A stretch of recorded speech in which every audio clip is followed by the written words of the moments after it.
Hello everyone. Today I am starting new chapter, Basic Concepts of Chemistry, and in today's video I am going to talk about matter, pure substances versus matter, SI units, and some laws. Precisely laws of chemical combination. Let's start. Now what is matter? Matter is the one which have some mass and occupies space. This is what we have learned in the lower class. Now we will learn what is the classification of matter. Classification and properties of matter. Matter can be classified on the basis of physical and on the basis of chemical composition of any substance in different categories. For example, based on physical property, matter is divided into solids, liquids, and gases. Solids, the particles are tightly packed. The particles are in perfect order and they have definite shape, they have definite volume. In liquids, particles are there, but they are comparatively loosely packed. They can move. They have interparticle space. They used to flow on each other, wherein gases, the particles are very much far apart from each other as compared to liquids or in solids. These are the three states of matter on the basis of physical property, and these three states are very much interconvertible by changing the condition of temperature and pressure. Now, on the basis of chemical properties, matter is divided into two categories: mixture and pure substance. Pure substance have a definite chemical composition. They always have some properties regardless of their origin. Whereas mixtures have no definite chemical composition and hence no definite proportion. One example of mixture like sugar in water. One example of pure substance, any pure metal, any pure compound like distilled water. So I can say here pure substance are those substances which cannot be broken down into the simpler substances by ordinary chemical processes. And I can say here, if I am talking about element can be further divided into metals, non-metals and metalloids. Metals, we have learnt in the lower classes, metals have luster, metals conduct heat and electricity, metals are ductile, metals are malleable. Some examples of metal like gold, silver, copper, iron, mercury. These are the examples of metals. The second category of element or pure substance is non-metal. Non-metals does not have any luster except some exceptions like iodine or you would say diamond. Non-metals are poor conductor of heat and electricity. Exception you know, graphite. Non-metals are non-malleable. Non-metals are non-ductile or they are brittle. And the third category of element is metalloids. Some elements have properties and these properties are the intermediate properties between metals and non-metals. We are calling such elements as metalloids or semi-metals. For example, arsenic, silicon, germanium. These are the some examples of metalloids. And another category of pure substance is compound.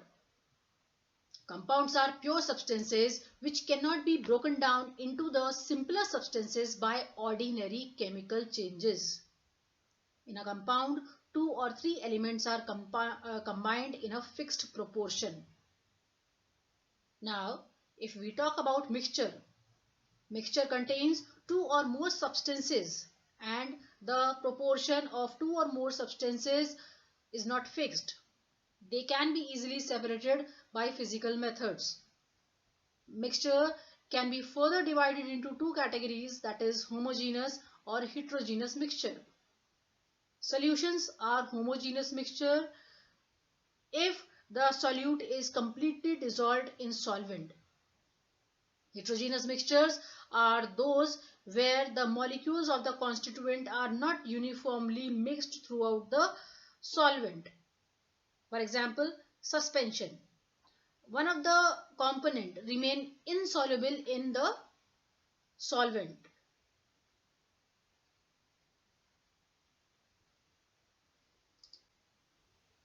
Now, different kinds of matter around us have several characteristics which, when used in combination, adequately describe the kind of matter.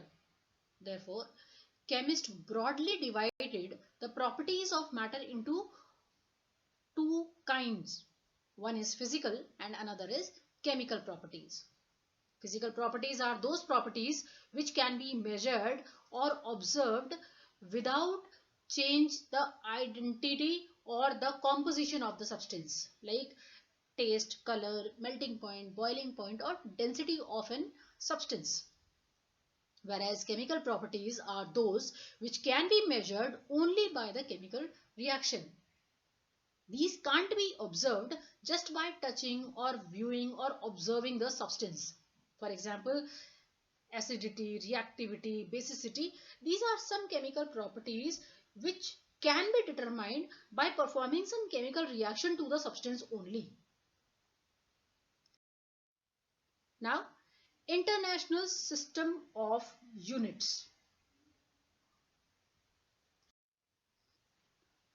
Many properties of matter are quantitative in nature. When you measure something, you are comparing it with some standard, and the standard quantity is reproducible and unchanging. For example, there are property like mass, length, area, pressure, volume. These are quantitative in nature, and any quantitative measurement is expressed by a number followed by a unit in which it is measured. For example, if you want to measure a length of a supposed bench, you need to use meters. Meter is the unit for measuring a length. The standards are chosen arbitrarily with some universally accepted criteria. The arbitrarily decided and universally accepted standards are called units.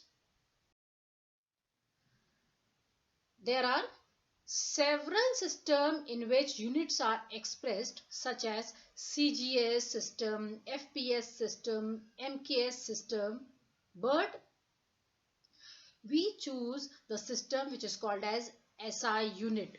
In 1960, the General Conference of Weights and Measure proposed revised metric system which is called as International System of Units, that is SI unit. The metric system, which originated in France and in late 18th century, was more convenient as it was based in the decimal system. The SI system has 7 base units like length, mass, time, electric current, thermodynamic temperature, amount of substance, and luminous intensity. These are the symbol for these many physical quantities. The name of SI unit means length is measured in terms of meter, mass is measured in terms of kilogram, time is measured in terms of second, electric current in terms of ampere, and so on. And the symbol given in SI unit is M, kg, S, A, K, and etc. Now, some important points. To indicate small numbers, we use negative exponents. To indicate very large number, we use positive exponents. Scientific notation is the proper representation of the number in exponential form. Precision indicates how closely repeated measurements match each other. Accuracy indicates how closely a measurements match the correct or expected value. And the result is valid only if it is both accurate and precise. Now, laws. Basically, we are going to talk about the laws of chemical combination. These 5 laws we are going to learn. Law of conservation of mass. Antoine Lavoisier, a French scientist, is often referred to a father of modern chemistry. After several experiments, he found that the weight gained by the product is exactly same the weight lost by one of the reactant. Or he said the total mass of reactants will always be equal to the total mass of the product. So he said, according to his law, mass can neither be created nor be destroyed. In other words, we can say during any physical or chemical change, the total mass of the reactant is always equal to the total mass of the product. Now, law of definite proportion. Joseph Proust performed experiment on 2 samples of copper carbonate, CuCO3. One of the samples was natural in origin and another was synthetic one. He found that the composition of elements present in it same in both the samples. So, he said a given compound always contain exactly the same proportion of elements by weight. Irrespective of resource or source, a given compound always contains same elements in same proportion. And this statement is validated by so many experiments, and the law is called as law of definite composition or law of constant proportion. Now, law of multiple proportion. The law was proposed by John Dalton. It was observed that 2 or more elements may form more than one compound. So he said, when elements, suppose 2 elements A and B form more than one compound, the mass of B that combined with a given mass of A are always in the ratio of small whole numbers. For example, hydrogen combined with oxygen to form 2 compounds. One compound is H2O, that is water. Another compound is hydrogen peroxide, that is H2O2. Here, the 2 masses of oxygen, that is 16 gram and 32 gram, which combine with fixed mass of hydrogen, that is 2 gram, are in the ratio of small whole number, that is 1:2. Now, Gay-Lussac law of gaseous volume. The law was put forth by Gay-Lussac. The law states that when gases combine or are produced in the chemical reaction, they do so in a simple ratio by volume, provided all gases are at same temperature and pressure. For example, under same condition of temperature and pressure, 1 liter of nitrogen gas combined with 3 liter of hydrogen gas to produce 2 liter of ammonia. We have heard equation N2 plus 3H2 gives 2NH3. So, the volume of nitrogen and hydrogen gas which combine together is 1:3 to give us ammonia, which is 2 volume. So, the simple ratio in between nitrogen, hydrogen and ammonia would be 1:3:2. Now, Avogadro's law. This law was proposed by Avogadro. He said equal volumes of all gases at same temperature and pressure contain equal number of molecules. For example, if we consider the reaction in between hydrogen and oxygen, it will produce water vapor. If I am taking hydrogen and oxygen in gaseous state, I will get water in gaseous state. So, According to the balanced equation, 2 volume of hydrogen will combine with 1 volume of oxygen to give me 2 volume of water. So, according to Avogadro, when 2 molecules of oxygen is combining with 1 molecule of oxygen, it is giving me 2 molecules of water. We said that 2 volumes of hydrogen plus 1 volume of oxygen, it is giving me 2 volumes of water vapor without leaving any unreacted oxygen. So, he said if one volume contains n moles or n molecules, then 2n molecules of hydrogen combine with n molecules of oxygen to give 2n molecules of water.